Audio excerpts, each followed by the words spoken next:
Bag pack कर दिया आपने? हाँ, आपने ये ब्रोशर देखे स्कूल के? कितनी मजेदार, इतनी अच्छी अच्छी पिक्चर्स हैं। देखिए कितना बड़ा और कितना प्यारा स्कूल है। क्लासरूम कितने जबरदस्त है, एसी भी लगा हुआ है। सुनसे मेरा तो दिल चाह रहा है मैं भी बच्ची बनके ना स्कूल जाना शुरू कर दूं। मारिया इस स्कूल में बहुत खुश रहेगी। भाई देखो ना, अगर स्कूल अच्छा हो ना तो बच्चों का भी दिल चाहता है स्कूल जाने का। अब तुम देखना, मारिया एक दिन भी छुट्टी नहीं करेगी इस स्कूल से। हाँ, स्कूल की पढ़ाई अच्छी होनी चाहिए, बस मेरा तो ये मानना है।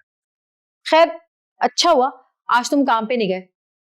आज आखिरी दिन है, स्कूल जाकर एडमिशन फॉर्म और फीस जमा करानी है। साथ चलते हैं। वही super British school high system क्या है, नहीं ना पलट सकती हैं आप कभी। तुम फिर शुरू हो गए। मैंने कह दिया ना कि मेरा फैसला अटल है, मारिया इसी स्कूल में जाएगी बस। और तुम्हें तो खुश होना चाहिए कि मैं तुम्हारी औलाद के लिए अच्छा सोच रही हूँ। तुम्हें तो मेरा साथ देना चाहिए, इसके बजाय तुम मेरे खिलाफ खड़े हो गए। नरगिस, आपका साथ देने के चक्रों में मैं अम्मा की हुक्म अदूली नहीं कर सकती। ओह अच्छा, तो ये वजह है। ये बिजनेस मीटिंग का क्या चक्कर है? मैंने अदील से जब पूछा तो उसने कहा कि मुझे तो इस बारे में कुछ पता ही नहीं और ना इसको ये पता था कि तुम फैसलाबाद जा रहे हो। इसका मतलब कोई बिजनेस मीटिंग है ही नहीं। आप खुद को इन तेजियों से रोक नहीं सकती। गलत सिमत में जा रही हैं आप। सही समझी मैं। शक था मुझे शक था कि तुम ये बिजनेस मीटिंग का बहाना बना के फैसलाबाद भाग रहे हो इस एडमिशन और स्कूल वाले केस से जान छुड़ा के, है ना? हाँ बिल्कुल ऐसा ही है, क्योंकि आप लगातार इस घर का सिस्टम खराब कर रही हैं। मैंने कुछ नहीं किया है, जो कर रही हूँ बिल्कुल ठीक कर रही हूँ मैं। तो आपको क्या लगता है? मुझे अंदाजा नहीं कि अकील और राबिया आपकी शय पे रात गए थे। खुदा ना खास्ता कुछ हो जाता, कोई हादसा पेश आ जाता, कौन जिम्मेदार होता? और स्कूल भी चुनकर अपने सर पे आपने वही सवार किया जो अम्मा को नापसंद। अम्मा अगर किसी काम से मना करती हैं तो उसके पीछे कुछ वजूहात होती हैं, और अगर किसी काम की इजाजत देती है तो उसके पीछे भी कुछ वजूहात होती हैं। आपको भी टाइम लगेगा समझदार होने में। हर माँ अपनी औलाद के बारे में समझदार होती है। अपनी माँ को नहीं देखा है?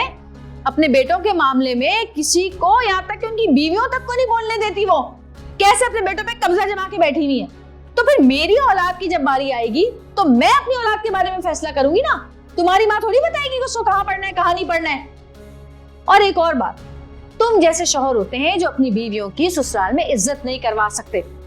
हम लड़कियां अपने घरों में लाड प्यार से पलती हैं, हर ख्वाहिश पूरी होती है हमारी, और ससुराल आकर सारी आजादी खत्म। यहाँ तक कि खाने पीने, उठने बैठने, सोने जागने की आजादी भी खत्म, बोलने की आजादी भी खत्म, और अपने फैसले करने की आजादी भी खत्म। कैसे शौहर हो तुम? तुम्हें तो मेरा साथ देना चाहिए, अपनी औलाद का साथ देना चाहिए। सिर्फ अपनी एक माँ की नाराजगी के डर से तुम अपनी बेटी का मुस्तकबिल दांव पे लगा रहे हो। तुम जैसे शौहरों की वजह से ना ससुराल में बीवी को साथ नहीं मिलता, और यहीं से बिगाड़ शुरू होता है। मियां बीवी के बीच यहीं से दीवार खड़ी होती है और यहीं से फासले शुरू होते हैं। मुझे समझ में नहीं आता कि तुम्हारी माँ जैसी औरतें अपने बेटों की शादियां क्यों करती हैं? अपने पल्लू से बांध के रखा करें ना सारी जिंदगी अपने बेटों को। अब तो शादी हो गई है,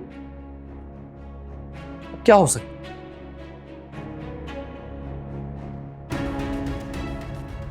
भाग जाओ भगोड़े। अपने बाप होने के फर्ज से भी भागो और अपनी बीवी के फर्ज से भी भागो। ना तुम अच्छे बाप हो और ना तुम अच्छे शौहर हो। बस तुम एक अच्छे बेटे हो अपनी माँ के, और कुछ भी नहीं।